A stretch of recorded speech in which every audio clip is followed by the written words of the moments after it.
जय जय राम कृष्ण हरी, जय जय राम कृष्ण हरी, जय जय राम कृष्ण हरी, जय जय राम कृष्ण हरी, जय जय राम कृष्ण हरी, जय जय राम कृष्ण हरी, जय जय राम कृष्ण हरी, जय जय राम कृष्ण हरी। सकळ तीर्थाची या धुरे, जी एका माता पितरे, तया सेवेसी किरे, शरीरे लोन कीजिए। प्रस्तुत प्रसंगी आजच्या प्रथम पुण्यस्मरणानिमित्त आजची प्रवचन रूपी सेवा वैकुंठवासी गंगाधररावजी हजबंद, भीमरावजी गंगाधररावजी हजबंद यांच्या प्रथम पुण्य स्मरणानिमित्त या ठिकाणी आयोजित करण्यात आलेली आहे। आजच्या या सेवेच्या प्रसंगी आपणा सर्वांचं त्या प्रसंगी स्वागत। आपण आज जो प्रवचन रूपी सेवेच्या माध्यमातून वैकुंठवासी भीमरावजी यांच्या पुण्यस्मरणाच्या निमित्ताने या ठिकाणी जमलेलो आहोत। मी आपणा सर्वांचं पुनश्च एकदा या सेवेच्या निमित्ताने स्वागत करतो आणि प्रवचनाला सुरुवात करतो। नमो विठ्ठला राजिया पांडुरंगा, नमो रुक्मिणी माऊली ज्ञान गंगा, नमो पुंडलिका, नमो चंद्रभागा, नमस्कार माझा रुक्मिणी पांडुरंगा। जयांचे केलिया स्मरण, होई सकळ विद्येचे स्मरण,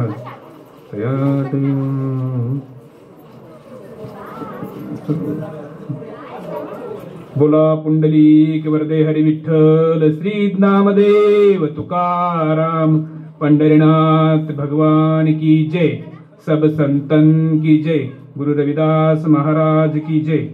प्रस्तुत प्रसंगी प्रवचन रूपी सेवेला सुरुवात करत असताना जगद्गुरु संत तुकाराम महाराज, संत नामदेव महाराज आणि सर्व संत परंपरेतल्या आपल्या महामानवांना, सर्व संतांना नमन करून प्रवचन रूपी जी सेवेसाठी घेतलेली जी ओवी आहे ती ओवी आहे की सर्व तीर्थाची या घरे, एका माता पितरे, तया सेवेसी कीर शरीरे लोन कीजिए। या ओवीमध्ये जगद्गुरु माऊली ज्ञानेश्वर माऊली आई वडिलांच्या सेवेच्या संदर्भाने आपलं जे शरीर आहे, या ओवीचा जर सरळ सरळ आपण जर भावार्थ बघितला तर या ओवीचा सरळ भावार्थ आहे की सर्व तीर्थाचं माहेरघर हे आई वडील आहे। सर्व तीर्थाची या धुरे, ती एक माता पितरे, आई आणि वडील हे सर्व तीर्थाचं माहेरघर आहे आणि त्यांची सेवा करण्यासाठी आपलं जे शरीर आहे ते शरीर संपूर्णपणे समर्पण केलं तरी काही हरकत नाही। याच अनुषंगाने जगद्गुरु संत तुकाराम महाराजांचा गाथेमध्ये खूप सुंदरसा एक अभंग आहे। तो अभंग असा आहे, माय बापे केवळ काशी, तेने न वजावे तीर्थासी, पुंडलिके काय केले, परब्रह्म उभे ठेले, तैसा होई सावधान, हृदयी धरी नारायण, तुका म्हणे माय बापे अवघी देवाची स्वरूपे। बस थोडं जास्त होतं। म्हणजे प्रस्तुत अभंगामध्ये जगद्गुरु खूप सुंदर प्रकारे सांगतात की माय बापे केवळ काशी, आपल्याकडं तीर्थाला जाण्याची सवय आहे आणि बरोबर तीर्थाला जात असताना जगद्गुरु सर सांगतात की माय बापे केवळ काशी, ज्यांच्या घरामध्ये आई वडील आहेत तेच काशी आहे। आपल्याकडं सर्वात हिंदू धर्मामध्ये सर्वात मोठं तीर्थक्षेत्र कोणतं आहे तर सर्वात मोठं तीर्थक्षेत्र आपल्याला सांगितलं की काशी, आणि आयुष्यामध्ये एकदा तरी काशीला जायला पाहिजे। पण जगद्गुरु एकीकडे सांगतात की सर्व तीर्थ कुठे आहेत तर ते आई वडिलांच्या सेवेत आहेत। माय बापे केवळ काशी, तेने न जावे तीर्थासी, माय बापाच्या ठिकाणी काशी आहे, त्यामुळे इतर कोणत्याही ठिकाणी जाण्याची गरज नाहीये। आणि त्यासाठी ते एक उदाहरण सांगतात की पुंडलिके काय केले, पुंडलिकाने काय केले, परब्रह्म उभे ठेले. आता आपल्याला बऱ्याच जणांना भक्त पुंडलिकाची कथा माहित आहे, तरी पण आपल्यासाठी आजच्या प्रसंगाने ही थोडक्यामध्ये ती भक्त पुंडलिकाची कथा मी तुमच्या समोर ठेवतो. खूप सुंदर अशी कथा आहे.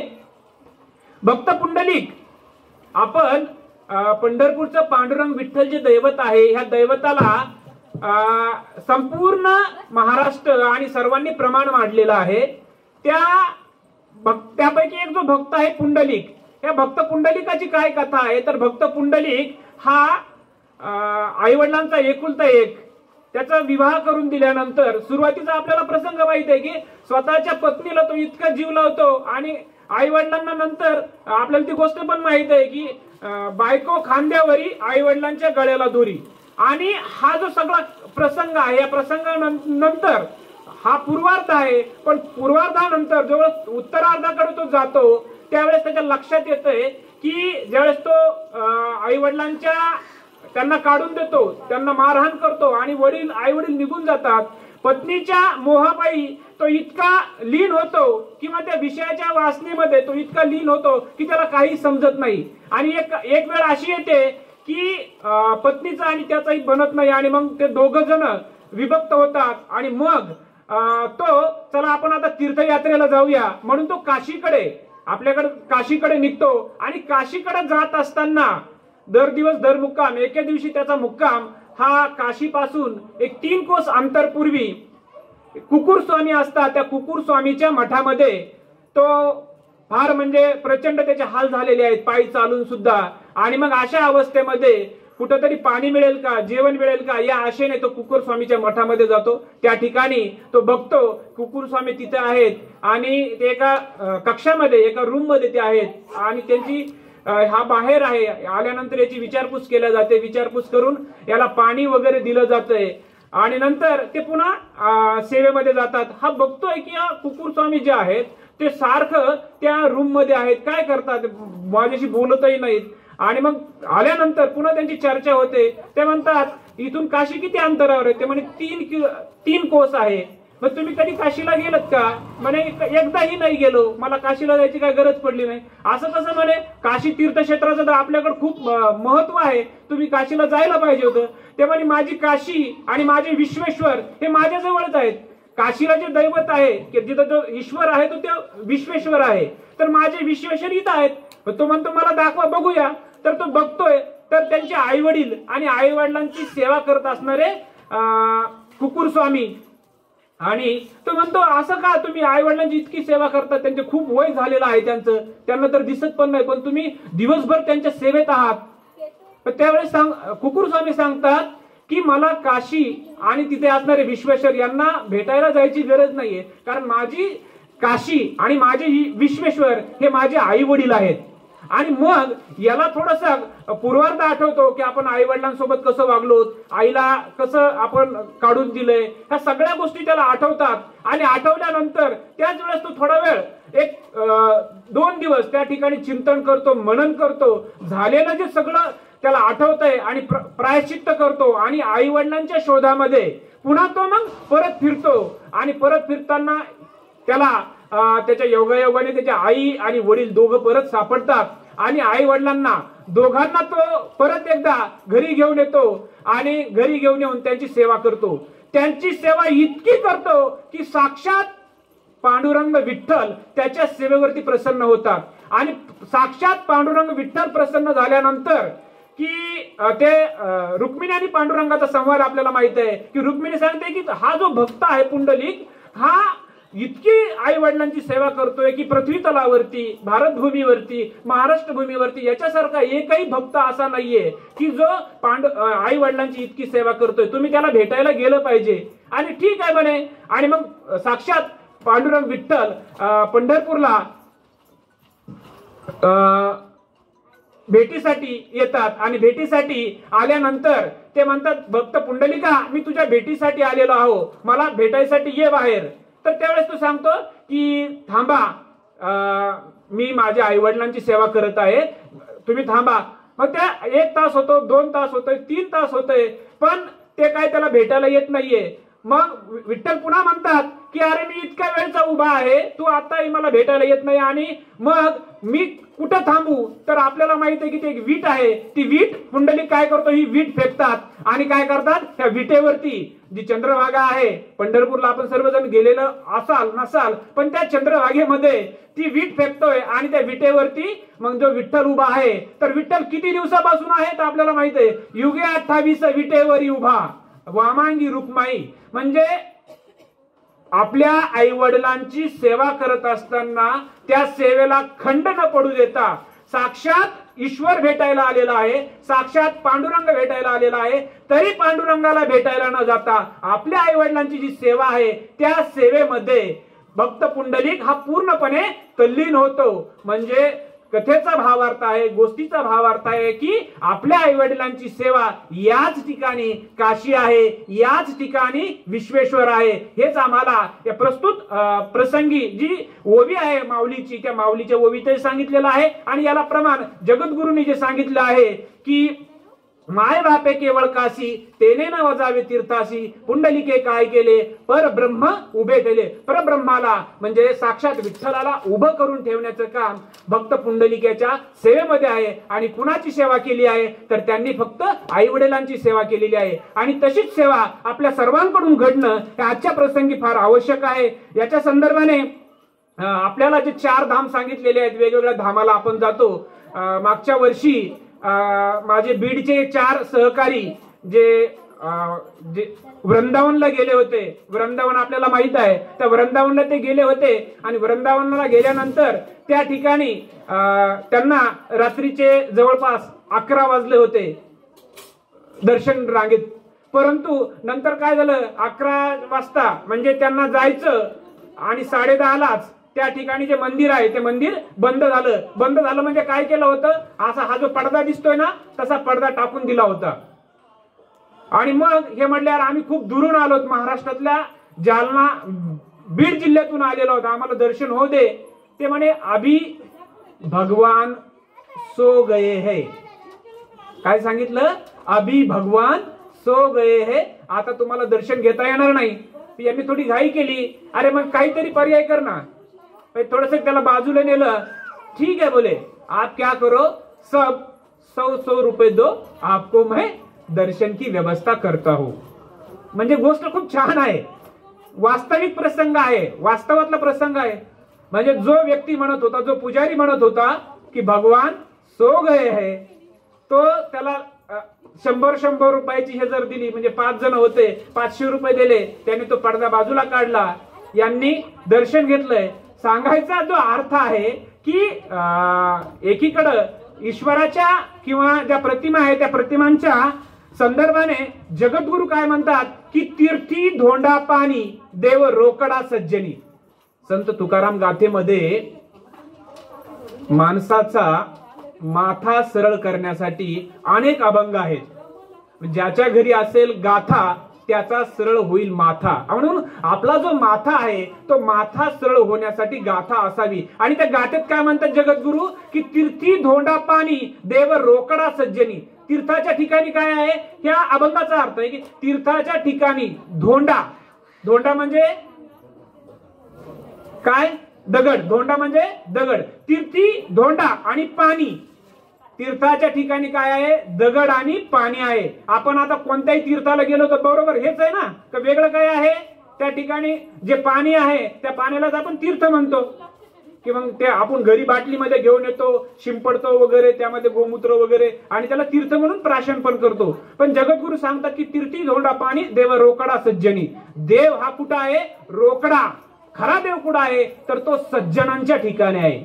सज्जन, सज्जन कुणाला म्हणायचं तर ज्याचं जे वर्तन आहे हे जसं सुरुवातीला सांगितलं की ज्याचं वर्तन, ज्याचं नीती मती आणि ज्याची गती हे जर व्यवस्थित असेल तर त्या ठिकाणी देव आहे, त्या ठिकाणी ईश्वर आहे. म्हणजे सज्जन व्यक्तीच्या ठिकाणी देव हा तीर्थात नाहीये, देव हा दगडात नाहीये, देव हा पाण्यात नाहीये, तर देव हा माणसात आहे. हे जगद्गुरु सांगतात. याही पुढे जाऊन संत कबीराने खूप छान सांगितलंय, पाथर पूजे हरी मिले तो मैं पूजू पहाड़. पाथर पूजे हरी मिले तो मैं पूजू पहाड, घर की चक्की कोई न पीसे जिसका हाता खाय. म्हणजे आता पूर्वीच्या काळी, आता नाहीये, परंतु आजीच्या वगैरे सासू वगैरे असतील ना, त्यांच्या काळामध्ये दळावं लागायचं. गिरण्या वगैरे नव्हत्या, मग त्यांना काय करावं लागायचं, दळण जे आहे ज्वारी याला जात्यावरती दळावं लागायचं. आणि मग त्या जात्यावरती दळलं त्याचं त्यांना पीठ खावं लागायचं. संत कबीरची भाषा आहे की पाथर पूजे, पाथर म्हणजे पत्थर, दगड, पाथर पूजे हरी मिले. दगडाला पूजल्याने जर हरी मिळणार असेल, ईश्वर मिळणार असेल, तर मी काय करतो, मैं पूजू पहाड. ज्या पहाडाचा तो दगड आहे, ज्या डोंगराचा तो दगड आहे, त्या डोंगरालाच मी पुजतो. कबीर पुढच्या ओळीत म्हणतात की घर की चक्की, घर की चक्की कोई ना पूजे. म्हणजे घरी असणारी जी चक्की, ती चक्की कोणती होती, तर ते जातं, ते पण दगडाचं आहे, त्याला कोणी पूजत नाहीये.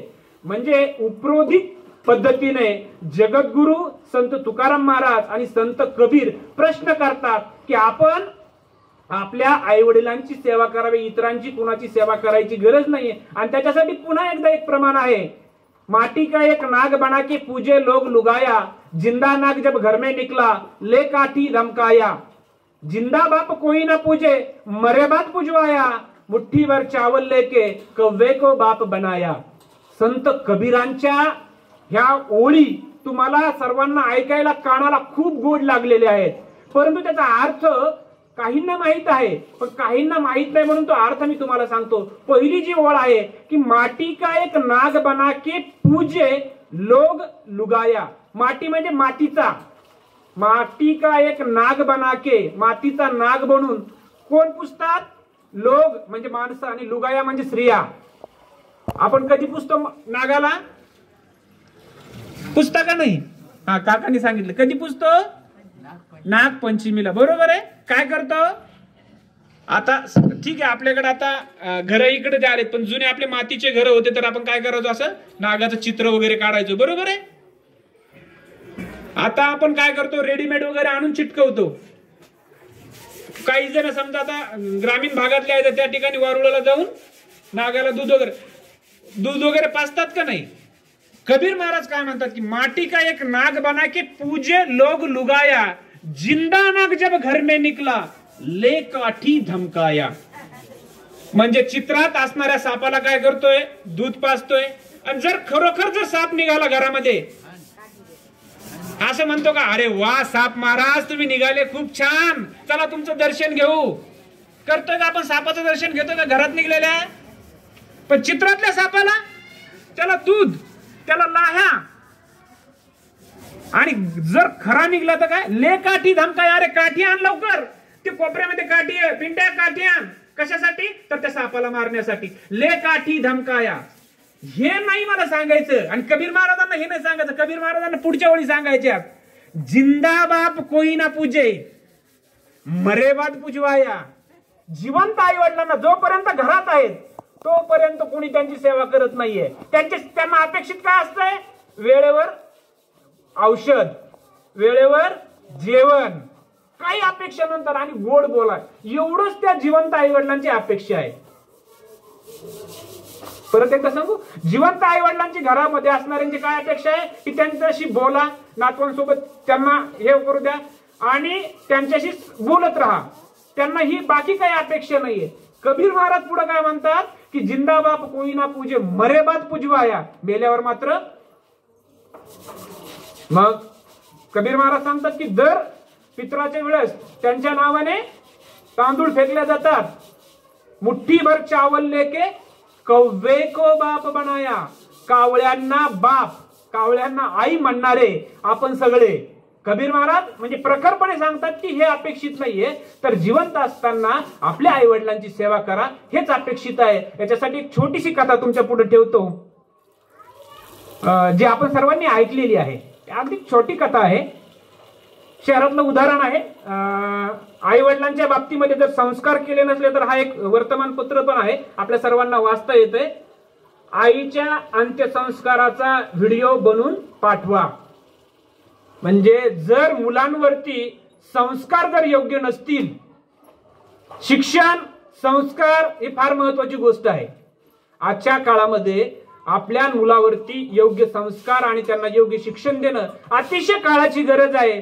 एक उदाहरण मी तुमच्या पुढे ठेवणार आहे, जे तुमच्या जवळ घडलेलं आहे. बन्सीलाल नगरमध्ये विजय मेहेंदळे आणि माधुरी मेहेंदळे दोन्ही पण वर्ग 1 चे अधिकारी राहणारे रिटायर्ड होते आणि मागच्या मार्च 2021 मध्ये वर्तमानपत्रात आपण सगळं वाचलंय, परंतु आपली काय प्रवृत्ती आहे सहज विसरून जायची. ह्या बन्सीलाल नगर मधलं काय घडलंय की यांची एकुलती एक मुलगी जी कॅनडामध्ये राहते आणि त्या मुलीला हे आजारी असताना निरोप केला की तू ये, आम्ही आजारी आहोत, भेटायला ये.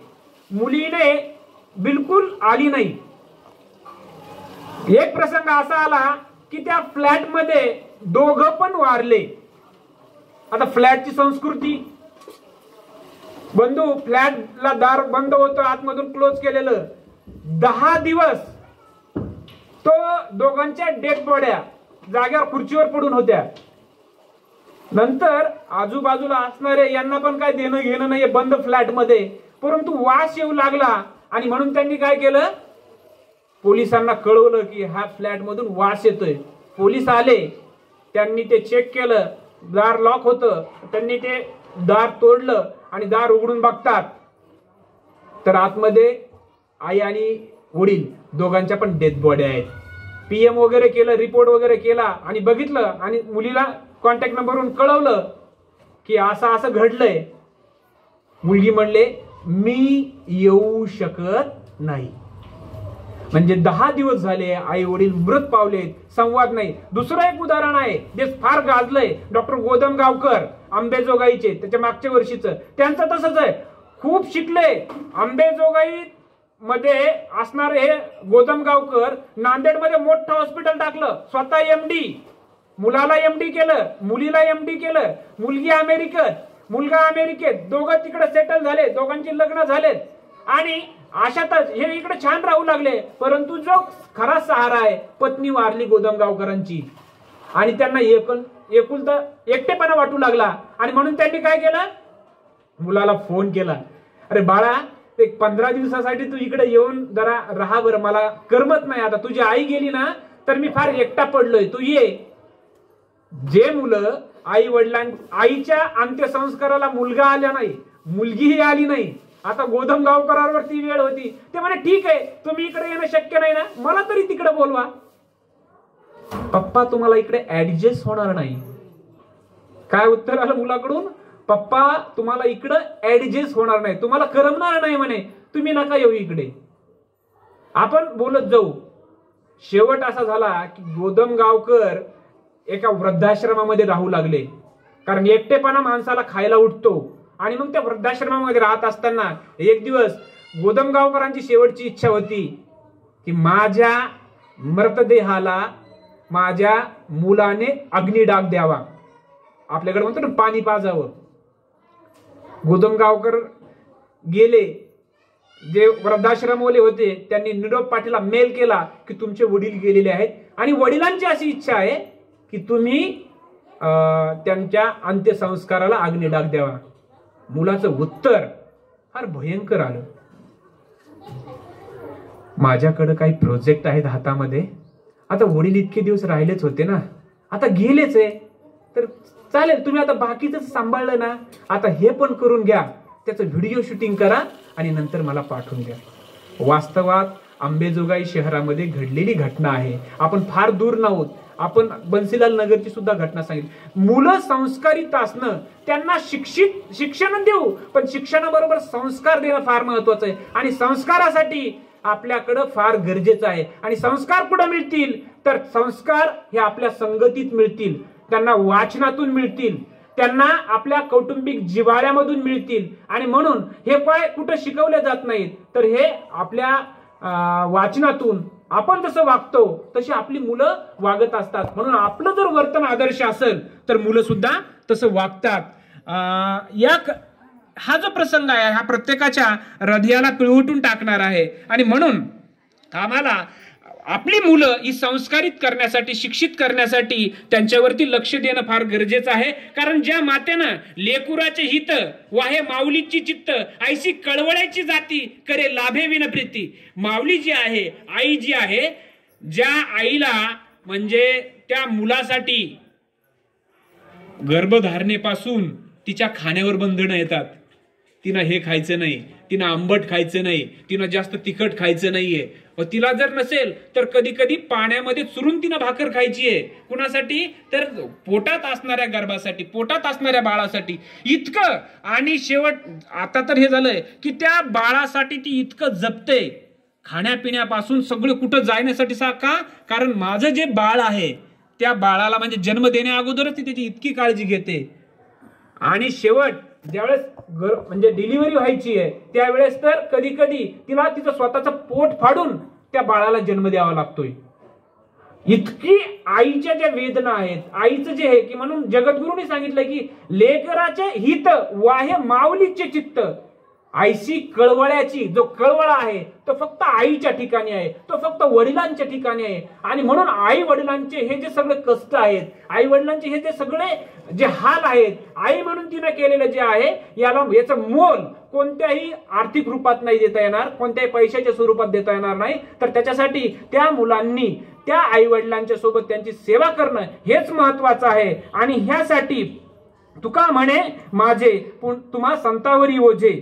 म्हणजे पुढे जगद्गुरु पोटी भार वाहे त्याचे सर्वस्वी आहे. पोटामध्ये 9 महिने त्याचा भार व्हायचा आहे आणि जन्म दिल्यानंतर सुद्धा त्याला इतकं सांभाळायचंय. हे जे सगळं आहे हे माऊलीचं आई आणि वडील ही कशी दैवत आहेत तर याच्यासाठी जगद्गुरु सांगतात की या पद्धतीने आई आणि वडील हे दोघही त्या मुलांसाठी कदाचित एखाद्या वेळेस वडील आई आपलं स्वतः उपाशी राहतील पण आपल्या मुलाला, आपल्या मुलीला त्यांना सर्व व्यवस्थित मिळायला पाहिजे यासाठी निश्चितपणे काळजी घेतात. कदाचित एखाद्या वेळेस ते उपाशी राहतील पण माझा मुलगा जेवून गेला पाहिजे, माझ्या मुलाला डब्बा व्यवस्थित गेला पाहिजे अशी काळजी घेतात. आणि म्हणून मुलांचं कर्तव्य आहे की ज्यावेळेस आई वडिलांना गरज आहे त्यावेळेस त्यांच्यासोबत आपण योग्य पद्धतीने बोललं पाहिजे, त्यांच्यासोबत राहिलं पाहिजे. त्यांना औषध उपचार जो वेळेवर आहे आणि त्यांच्या ज्या ज्या गरजा आहेत त्या गरजा जरी पूर्ण केल्या तर त्या ठिकाणी ईश्वराची प्राप्ती आहे. या संदर्भात एक छोटीशी आणखी एक गोष्ट तुम्हाला पटकन सांगतो. ग्रामीण भागातलं उदाहरण आहे. गावची जत्रा असते आणि गावची जत्रा, या जत्रेला अनेक गावातून मुलं येतात, अनेक गावातून लोक येतात. जत्रा माहिती आहे तुम्हाला, जत्राला अनेक ठिकाणाहून लोक जात असतात. अशा जत्रेमध्ये एक छोटस जे गाव आहे त्या गावातल्या एका मुलाला त्या जत्रेला जायची इच्छा असते आणि म्हणून तो त्याच्या आईकडे हट्ट करतो की आई मला पण जत्रेला जायचं, आपणही दोघं जत्रेला जाऊया. आई म्हणते बाळा आपल्याला शक्य नाहीये, तुझे वडील वारलेले आहेत, आपल्याकडे पैसा नाहीये आणि आपल्याला जाणं शक्य नाही. नाही आई मला जत्रेला जायचंच.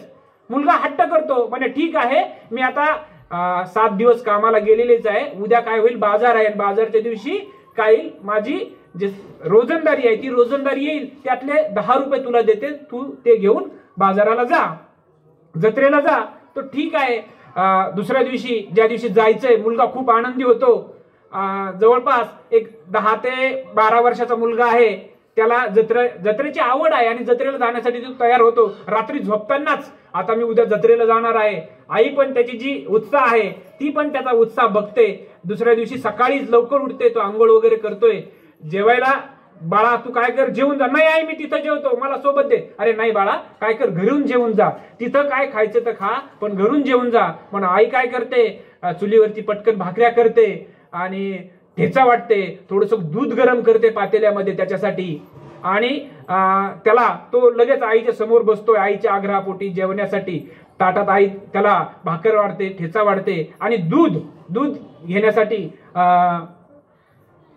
तिला तो आई अगं वाढणं लवकर. आई त्याच्या घाईपोटी पटकन तसं धरते जे पातेलं, गरम पातेलं आणि दूध ओतते. आईच्या बोटाला भाजलेला असतं परंतु आई जाणवू देत नाही. मुलगा हे सगळं बघतो, तो आपलं पटकन जेवतो, जेवून जत्रेला जातो. दिवसभर जत्रेत सारखं फिरत राहतो, सगळं बघतो आणि जे 10 रुपये आहेत ते 10 रुपये सगळं बघितल्यानंतर जे 10 रुपये तो एका ठिकाणी खर्च करतो, जत्रा करून संध्याकाळी घरी येतो. आई विचारते, बाळा जत्रा कशी झाली तुझी? आई, जत्रा खूप छान झाली. मी रहाट पाळणे बघितले, मी हे खेळणे बघितले, मी अनेक वस्तू पाहिल्या, सगळं पाहिलं आणि मला खूप मजा आली. बाळा, मग तुला 10 रुपये दिले होते, काय आणलंस त्याचं? माझ्या मित्रांनी पेढा आणला, काहींनी चिवडा आणलाय, काहींनी बंदूक आणलीये, काहींनी. पण तू काय आणलं? तुझं दाखव ना. तू आईला दाखवतो आणि आईच्या डोळ्यात अश्रू येतोय. आई ढसाढसा रडते. त्या मुलाने सगळ्या जत्रेतून ज्यांनी घाई केली होती 10 रुपयामध्ये लोखंडाची पक्कड आणली होती. हे संस्कार त्यांनी ते बघितलं. हे संस्कार आपल्या मुलांवरती, आपल्या विद्यार्थ्यांवरती होणं फार गरजेचे आहे. याची जर जाणीव जर झाली त्यांना, तर ते निश्चितपणे त्या पद्धतीने घडतील. आणि आईला याच्यापेक्षा दुसरं काहीच नव्हतं हवं की ज्या मुलाचा इतका उत्साह होता, परंतु त्या बाजारातून, त्या जत्रेतून तो पक्कड घेऊन आलेला आहे. खूप महत्वाची गोष्ट आहे तिच्या, याला ती पिळवटून टाकते. आणि अशी संस्कारित मुलं आपल्याकडून घडले गेली पाहिजेत. असे संस्कार आपल्याला करणं फार गरजेचं आहे. या संदर्भाने संस्कृतमध्ये श्रीमद भगवद्गीतेमध्ये एक श्लोक आहे, एकेनापि सुपुत्रेण सिंह स्वपिती निर्भयम सहेव दशमी पुत्रे रासबी भार वहती. या संस्कृत श्लोकाचा अर्थ आहे, एकेनापि सुपुत्रेण सिंह स्वपिती निर्भयम. एकाच पुत्राला जन्म देऊन सिंह जी आहे निर्भयपणे जंगलात संचार करते. सिंह आणि सिंह एकाच पुत्राला जन्म देते आणि निर्भयपणे जंगलामध्ये जंगलाचा राजा म्हणून संचार करते. पण दुसरं एक उदाहरण दिलंय, जी गाढवीन आहे, ही रासबी म्हणजे गाढवीन 10 पिलांना जन्म घालते, परंतु ते सगळे काय करतात? भार वाहती रसबी, ते ओझ वाहण्याचं काम करतात. म्हणजे बुद्धीचा प्रश्न आहे की पुत्र व्हावा ऐसा गुंडा, ज्याचा तिन्ही लोकी झेंडा. पुत्र असा व्हायला पाहिजे, कन्या अशी व्हायला पाहिजे की ती संस्कारित झाली पाहिजे. आणि संस्कारित होण्यासाठी काय करावं लागेल? शुद्ध बीजा पोटी फळे रसाळ गोमटी. जर बीज शुद्ध असेल तर त्याला येणारं फळ हे रसाळ आणि गोमटा असणार आहे. जगद्गुरूचं प्रमाण आहे की जर बीज शुद्ध असेल, बियाणं जर शुद्ध असेल तर येणारं फळ हे कसं असणार आहे? रसाळ. रसाळ म्हणजे रसभरीत आणि गोड. फळे रसाळ गोमटी तैसी अमृताची वाणी, देह देवाचे कारणे, तुका म्हणे सर्वांग, चित्त जैसे गंगाजळ.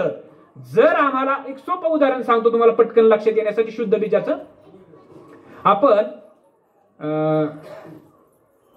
सरकी जे आहे, सरकी आपण सगळेजण लावतो, बरोबर आहे? सरकी आपल्या सगळ्यांना माहित आहे. आता जे बियाणं आलं आहे ते बीटी कॉटन प्रकारचं आलेलं आहे, संकरित आलेलं आहे. आपण डायरेक्ट ते बियाणं घेतो आणि शेतात लावतो का? नाही. अगोदर काय करतो?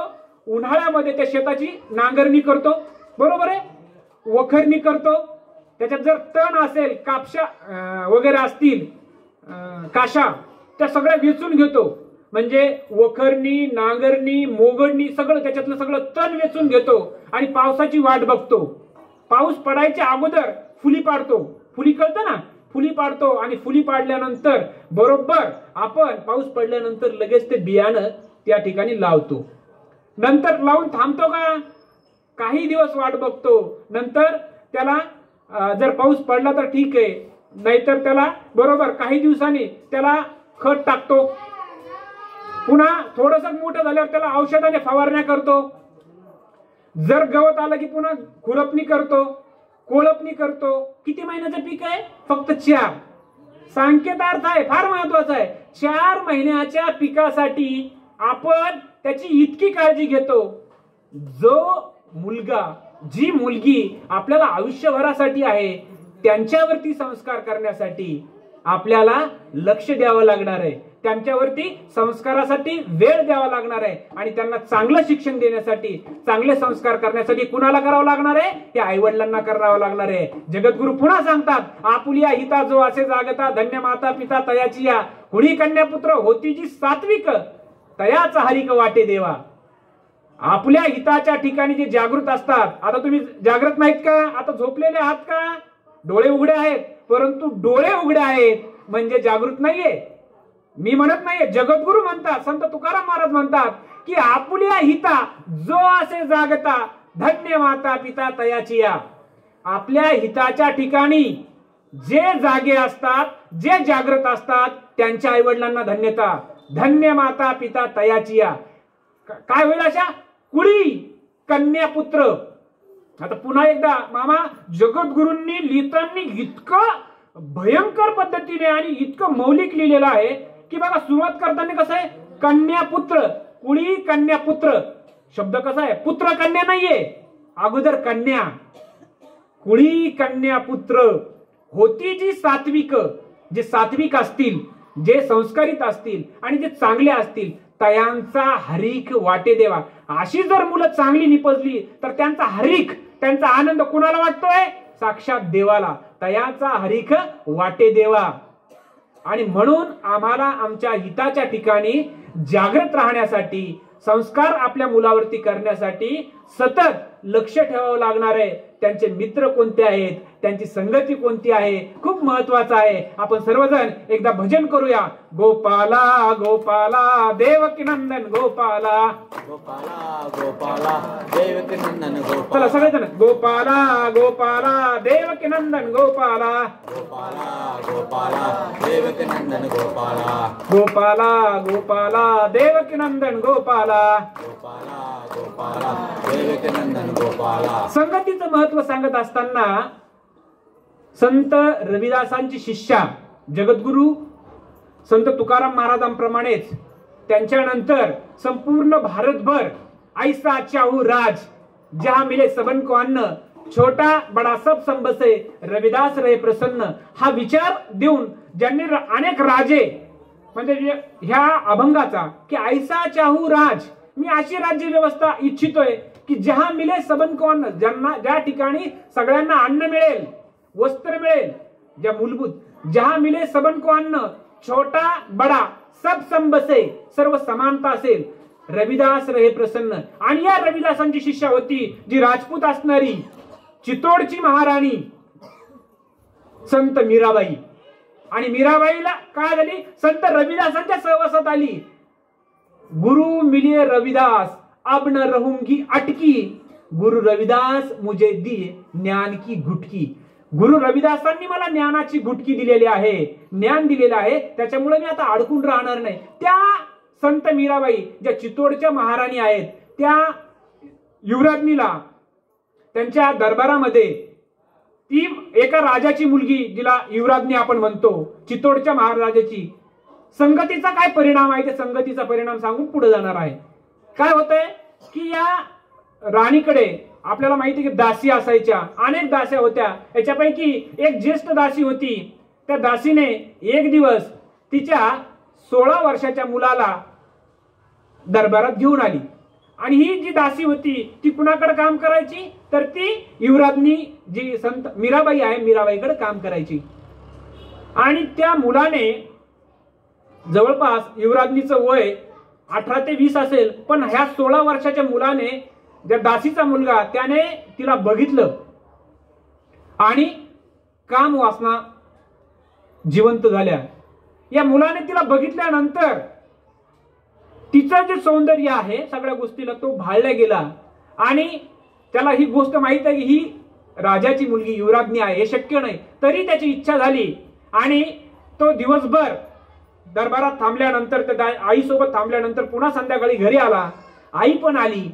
हा थोडासा बेचैन वाटत होता, रात्री जेवला नाही. दुसऱ्या दिवशी आपलं कामावर गेली, हा दिवसभर जेवला नाही. आणि एका ठिकाणी दार बंद केलं. आणि संध्याकाळी आई आल्यानंतर आईने बघितलं स्वयंपाक केलेला याने खाल्लंच नाहीये. आई बेचैन झाली, बाळा काय झालंय, तुझी प्रकृती बरी नाही का, मग काय करू, तुला वैद्याकडे नेऊ का. आई मला काही झालेलं नाही, मला वैद्याकडे जायचं नाही. तिसरा दिवस, 4 दिवस, 5 दिवस जातात. आईचं जे हृदय आहे, आई त्याला विनंती करते की बाळा तुझं काही सांग, मी माझं सर्वस्व अर्पण करील, पण तुझी इच्छा पूर्ण करील. मग तो सांगतो, आई मी मीराबाईला बघितलं आणि मला मीराबाई सोबत लग्न करायचंय. बाळा तू जे बोलत आहेस ते शक्य नाही रे, मी दासी आहे, तू दासीचा मुलगा आहे आणि मीराबाई सोबत तुझं लग्न कसं शक्य आहे. मला तर लग्न करायचंय, म्हणजे लग्न नाही जर केलं तर मला एकांत राहू दे. आई म्हणजे जो मुलाच्या वेदना आहेत आईपर्यंत पोहोचतात आणि आई सुद्धा बेचैन होते. आई दरबारात म्हणजे 8व्या दिवशी कामावर जाते आणि जी बेचैनी मुलामध्ये आहे तीच आईमध्ये येते. आईचं कामात लक्ष लागत नाही. 2 दिवस 3 दिवस आई पण जेवत नाही. हे राणीच्या लक्षात येते. 4थ्या दिवशी मीराबाई विचारतात, तुम्ही आजारी आहात का, काही हवं आहे का, वैद्याला बोलवू का. त्या म्हणते मला काही झालेलं नाही, वैद्याला नका बोलू, पण तुम्ही बेचैन आहात म्हणे. पण नाही म्हणे मी सहज आहे. आणखीन 2 दिवस जातात. 2 दिवस गेल्यानंतर त्यांची जी भावना आहे हे बघतात आणि त्या बेचैन होत झालेल्या काय ठीक आहे जाऊ द्या, आवाज पोचतोय माझा. कथा खूप छान आहे. संगतीचा परिणाम काय होतंय, आवाज पोचतोय ना. मग राणी त्यांना विचारतात की मी तुम्हाला विनंतीवजा आदेश करते की काय झाले ते मला सांगा. आला मग धाडस करून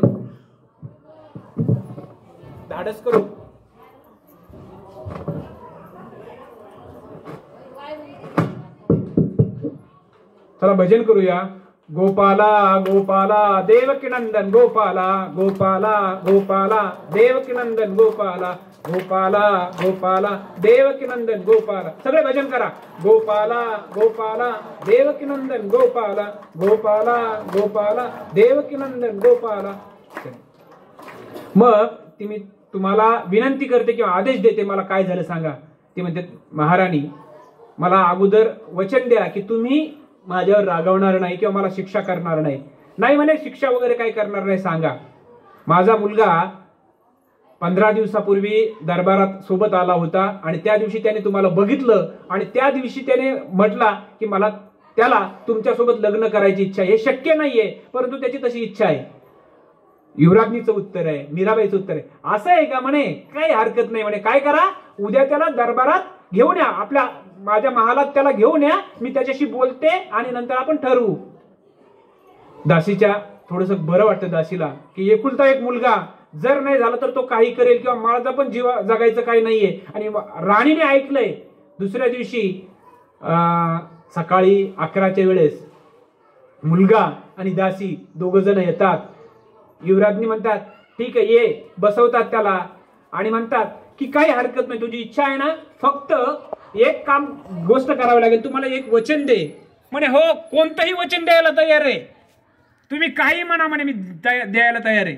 काहीच नाही म्हणे, 15 दिवस माझ्यासोबत राहायचंय आणि मी जसं वागेल किंवा मी जे सांगेल ते करायचंय. तेव्हा तू काही हरकत नाही. आणि 15 दिवस पहिल्याच दिवशी मीराबाई गुरु रविदासांच्या भक्तीमध्ये तल्लीन झालेले असतात आणि गुरु रविदास ज्याप्रमाणे सांगतात की त्याप्रमाणे मग त्यांचे सुरू होत आहे. गोविंद बोलो हरी गोपाल बोलो, गोविंद बोलो हरी गोपाल बोलो, गोविंद बोलो हरी गोपाल बोलो, गोविंद बोलो हरी गोपाल बोलो, गोविंद बोलो हरी गोपाल बोलो, गोविंद बोलो हरी गोपाल बोलो. आणि रोज भजन, रोज प्रवचन, असं रोजच्या रोज 14 दिवस होतात. 14 दिवसामध्ये त्या दासीच्या मुलामध्ये प्रचंड बदल होतात. आणि मग 14 दिवस झाले त्यानंतर आता 15वा दिवस उद्या आहे, उद्या आपल्याला लग्न करायचं आहे. तो म्हणतो राणीचं दर्शन घेतो आणि तुम्ही माझ्या गुरुस्थानी आहेत, माझे जे विकार होते ते विकार पूर्णपणे नष्ट झालेले आहात, तुम्ही माझ्या गुरुस्थानी आहेत, मला आता लग्न करायचं नाहीये. आणि म्हणजे संगतीचा काय परिणाम आहे, संगतीच्या परिणामामुळे जो दासीचा मुलगा पूर्णपणे बदलून गेलाय, त्याचे जे विकार आहेत सगळे विकार नष्ट झालेले आहेत. आणि म्हणून संगत जर आपली चांगली असेल तर आपले सर्व विकार नष्ट होतात. म्हणून संगती चांगली असली पाहिजे. आणि या संगतीसाठी पुन्हा जगद्गुरु म्हणतात, संतांचे संगती मनोमार्ग गती, आकळावा श्रीपती येणे पंथे. या पद्धतीने किंवा संतन के संग तू म्हणजे काय होतं, संतांच्या संगतीत राहिलं की तुम्ही घडू शकता चांगल्या पद्धतीनं. संतान के संग चाल रे तेरी बिगडी बनेगी. तुझं जे बिघडलेलं आहे ते सुद्धा बनू शकते, पण तू कोणाच्या सहवासात पाहिजे? संतांच्याच म्हणजे की चांगल्या व्यक्तीच्या, संस्कारित व्यक्तीच्या सहवासात जर तुम्ही राहिलं तर तुमचं बिघडलेलं आहे ते सुद्धा बनू शकतंय. अशा पद्धतीचं पुन्हा एकदा रविदास सांगतात, सत्संगती मिले रे माधव जैसे मधु को मखिरा. गुरु रविदासांचं कार्य खूप मोठं आहे आणि आपल्याला माहितीसाठी सांगतोय, हा जो चर्मकार समाज आहे ना, हा संपूर्ण भारतभर आहे. चर्मकारांची लोकसंख्या भारतातल्या सगळ्या जातीपेक्षा जास्त आहे, फक्त आपल्याला ती माहित नाहीये. कारण तुम्ही पंजाबमध्ये जा, उत्तर प्रदेशमध्ये जा, कोणत्याही राज्यात गेलं ना, त्या ठिकाणी त्यांची संख्या आहे, खूप मोठी आहे, फक्त आपल्याला माहित नाही. आणि आपण जाती आणि पोट जातीमध्ये फार गुरफटून गेलो आहोत. ज्या रविदासांनी सांगितलंय, आपल्याकडे परत समज आहे की गुरु रविदासांनी चपला शिवल्यात, किंवा गुरु रविदासांनी चपला वगैरे काही शिवलेले नाहीयेत. कारण त्यांनी प्रबोधन केलेलं आहे, त्यांनी कीर्तन केलंय, प्रवचन केलंय, त्यांना ज्ञान किती होतं. जर एखादा चपला शिवणारा असता तर त्याचे राणी किंवा जे 26 राजे होते, ते 26 राजे त्यांना गुरु करतील का? त्यांचं दर्शन घेतील का? तर नाहीये. किंमत कशाला आहे? तर ज्ञानाला आहे. आणि गुरु रविदासांनी सांगितलंय की जो सत्संगती मिले रे माधव जैसे मधु को मखिरा.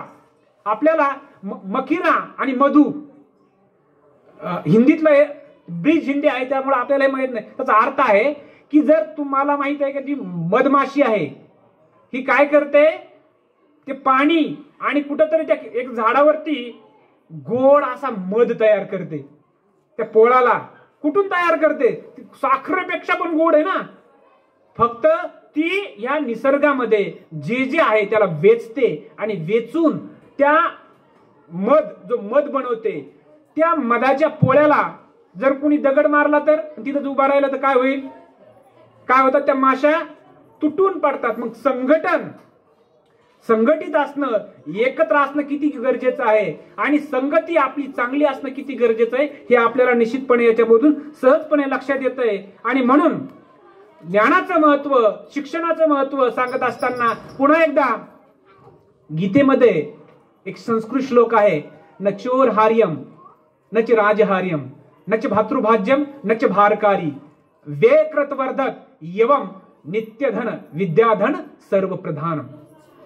या संस्कृत श्लोकाचा अर्थ सोपं करून सांगतो तुम्हाला. काय म्हणता येते की न चोर हार्यम, ज्याला चोर चोरू करू शकत नाही. न चोर हार्यम नच राजहार्यम, राजा ज्याला हिसकावून घेऊ शकत नाही. न चोर हार्यम नच राजहार्यम नच भातृभाज्यम, ज्याच्या ज्ञानाच्या भावाभावामध्ये विभागणी होऊ शकत नाही. जर इतर संपत्तीत वाटणी होते, जर 4 एकर असेल आणि 2 भाव असतील तर 2 एकर याला द्यावं लागते, 2 एकर त्याला द्यावं लागते. पण ज्ञानाच्या बाबतीमध्ये मला जे ज्ञान आहे किंवा काकाला जे ज्ञान आहे त्याची वाटणी होऊ शकत नाही. नच भातृभाज्यम नच भारकारी, त्या ज्ञानाचं कुणाला ओझ सुद्धा होत नाही, भार होत नाही. नच भारकारी. पुन्हा काय म्हणतात? व्ययकृत वर्धत, जे दिल्याने वाढतंय. अशी कोणती गोष्ट आहे की जे दिल्याने वाढते? मला माहित आहे, मी तुम्हाला सांगितलं, माझं वाढ होणार आहे, तुमची पण वाढ होणार. व्ययकृत वर्धत एवं विद्याधन सर्व धन प्रधान. आणि विद्येचं जे धन आहे, ज्ञानाचं जे धन आहे ते सर्व धनामध्ये प्रधान आहे, मोठं आहे, सगळ्यात महत्वाचं आहे. आणि म्हणून आपण ज्ञानी होण्यासाठी, माहिती आपल्याकडे चांगली राहण्यासाठी आपण सतत वाचन, चिंतन करणं फार गरजेचं आहे. आणि वाचण्यासाठी आपल्याला काय वाचलं पाहिजे? तर आपण गाथा वाचली पाहिजे, आपण ज्ञानेश्वरी वाचली पाहिजे. कारण हे आपलं सगळ्यात महत्वाचं आहे. आता जे आलेले आहेत बाहेरचे उघडे नागडे वगैरे, याला कुठेही अर्थ नाहीये. बरेच जण त्यांच्या नादी लागलेले आहेत. जगद्गुरु त्यांच्या बाबतही म्हणतात, ऐसे कैसे झाले भोंदू, कर्म करुणी म्हणती साधू, अंगा लावून या राख, डोळे झाकुणी करती पाप, दावुनी वैराग्याची कळा, भोगी विषयाचा सोहळा, तुका म्हणे सांगू किती, जळो तयांची संगती. जे भोंदू साधू आहेत, त्या भोंदू साधूंच्या नादी आमचे काही लोक लागले होते. काही साधू माहिती ना तुम्हाला, पांढरे कपडे घातलेले, सध्या कुठं आहेत? जेलची हवा खातात. तिकडं पंजाब मधला एक साधू, त्याचं नाव माहिती तुम्हाला? त्याच्या नावामध्ये राम पण आणि रहीम पण आहे. सध्या पण कुठं आहे? म्हणजे भोंदू साधू पासून सुद्धा सावध राहिलं पाहिजे असे जगद्गुरु सांगतात. आणि म्हणून खरा ईश्वर कुठं आहे आणि खरं ज्ञान कुठं आहे, खरी माहिती कुठं आहे, तर ती आपल्याकडे पाशी आहे. आणि म्हणून जगद्गुरु सांगतात की तुम्ही कुणाची सेवा केली पाहिजे किंवा कुणाला महत्व दिलं पाहिजे, तर ब्राह्मण मत पूजिये जो होवे गुणहीन, पूजिये चरण चांडाल के जो होवे गुण परवीन. म्हणजे ज्याच्याकडे ज्ञान नाहीये असा ब्राह्मण जरी असला तर त्याला पूजू नका, त्याला महत्व देऊ नका. पण जो गुणवान आहे असा चांडाळ जरी असला तरी त्याला महत्व द्या. यालाच गाथेमध्ये संत तुकाराम महाराज म्हणतात, अभक्त ब्राह्मण जळो त्याचे तोंड, काय त्याची रांड प्रसवली, वैष्णवाचा आंबार धन्य त्याची माता, शुद्ध उभयता गुण. म्हणजे जे रविदासांनी सांगितलंय तेच संत तुकाराम सुद्धा सांगतात. आणि त्या संत तुकाराम महाराजांच्या गाथेमध्ये चांभार समाजाचा, चर्मकार समाजाचा उल्लेख आहे. आणि काय, अभक्त ब्राह्मण जळो त्याचे तोंड. जर अभक्त असेल, ब्राह्मण जरी असला तो अभक्त असेल, दुराचारी असेल, तर त्याचं तोंड जळो. पुढे जगद्गुरु म्हणतात, वैष्णव चांभार धन्य त्याची माता, शुद्ध उभयता, त्याचं कुळ शुद्ध आहे. आणि असा वैष्णव जर असेल, वारकरी जर चर्मकार जरी असला तरी तो धन्य आहे. अशा पद्धतीचं प्रमाण, अशा पद्धतीचा संदेश जगद्गुरूंनी आपल्याला दिलेला आहे. आपल्याला या निमित्ताने एवढंच करायचं आहे की आपले जे आई वडील आहेत त्या आई वडिलांची सेवा आपण नित्य केली पाहिजे.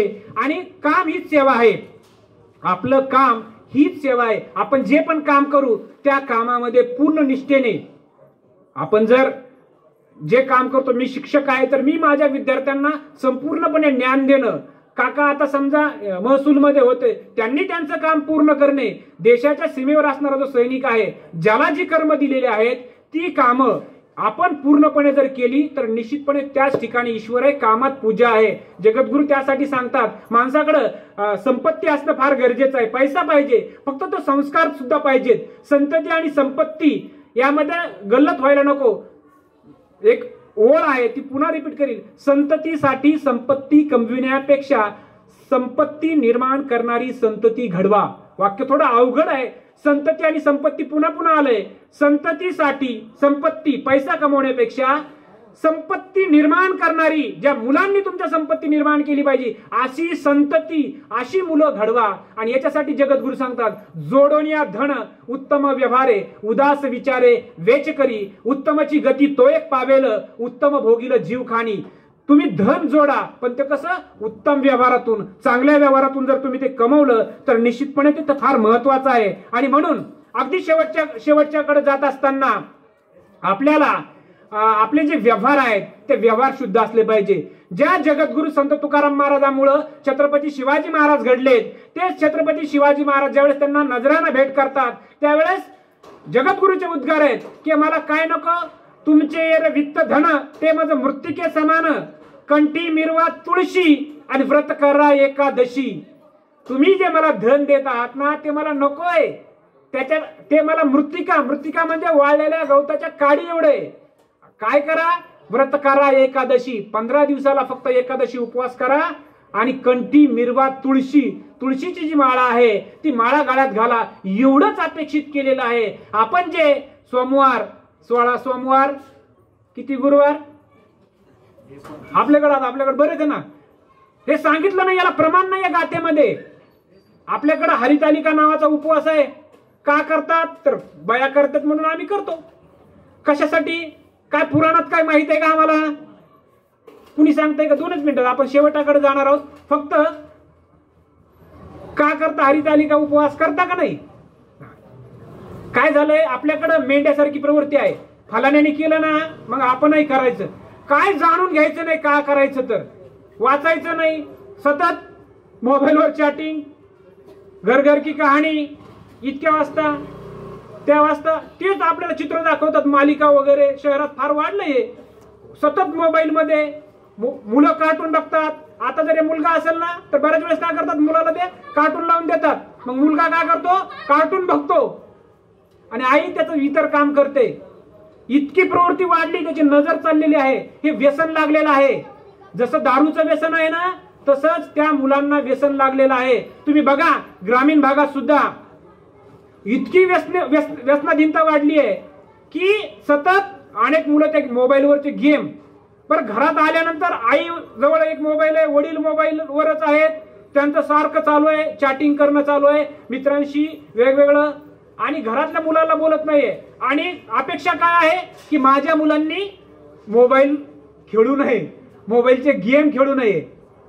जर तुम्ही हातामध्ये पुस्तक घेऊन जर बसले, मुलं बघतात ना तुम्हाला, ते काय करतील, जर तुम्ही सतत मोबाईलवर खेळत असाल तर तुमचे मुलं काय करतील, म्हणजे ही चुकीची अपेक्षा करतो ना आपण. म्हणजे मुलांना आपण गेम खेळू नये अपेक्षा करतो आणि स्वतः चॅटिंग बदलावं लागेल. व्यसन आहे ते. जगद्गुरु सांगतात की हे व्यसन आहे. व्यसन कसं आहे तर हे व्यसन फार भयंकर आहे.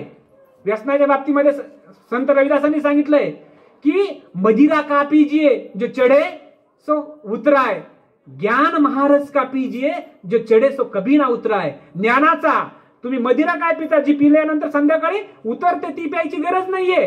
किंवा ओढोनिया तंबाखू काढीला जो धूर बुडेल ते घर तेने पापे. फार भयंकर सांगितलं जगद्गुरूने की ओढोनी तंबाखू काढील जो धूर, सिगारेट पिणारे बिड्या पिणारे बघा, बुडेल ते घर बुडणार आहे. आणि ते कृत्य काय आहे, पाप. तंबाखू, सिगारेट किंवा दारू पिणारे याला गाथेमध्ये काय प्रमाण आहे तर याने घर बुडणार आहे, याने सत्यानाश होणार आहे. आपल्याला दारू, गुटखा, तंबाखू याची व्यसन करू नये असं रविदासांनी सांगितलंय आणि आपल्याला संत तुकारामांनी सांगितलेलं आहे. आणि हे जर करायचं असेल तर तसंच मोबाईलचं व्यसन लागलेलं आहे किंवा टीव्ही चॅनलवर जे कार्टून आहेत, मालिका आहेत, त्यांचं आणि आपलं काहीच घेणं देणं नसतं. परंतु तिकडं आपल्याकडे संक्रांत येणार आहे, तिकडं अगोदरच येते. मग तिकडं देवीला अगोदरच ह्या दिवशी ही साडी, त्या दिवशी ती साडी, त्या दिवशी ती साडी. याला गाथेमध्ये कुठं काय प्रमाण नाही. आपण हरितालिकेवर येतो. या हरितालिका का करायची काय माहित नाही, आमच्या शेजारनी नाही केली, करायची. हरितालिकेचं थोडक्यात सांगतो.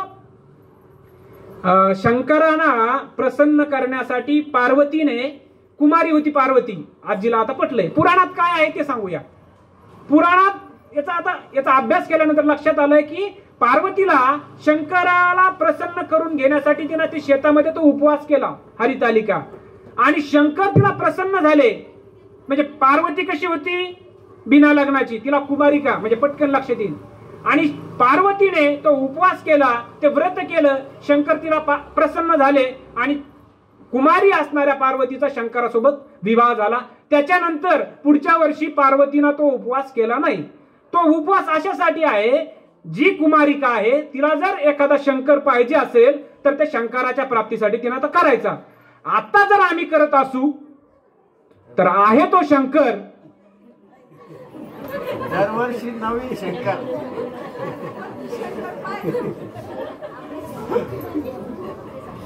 आहे तो शंकरामध्ये काहीतरी फॉल्ट आहे की ते पसंत आहे आणि नवीन शंकराची गरज आहे.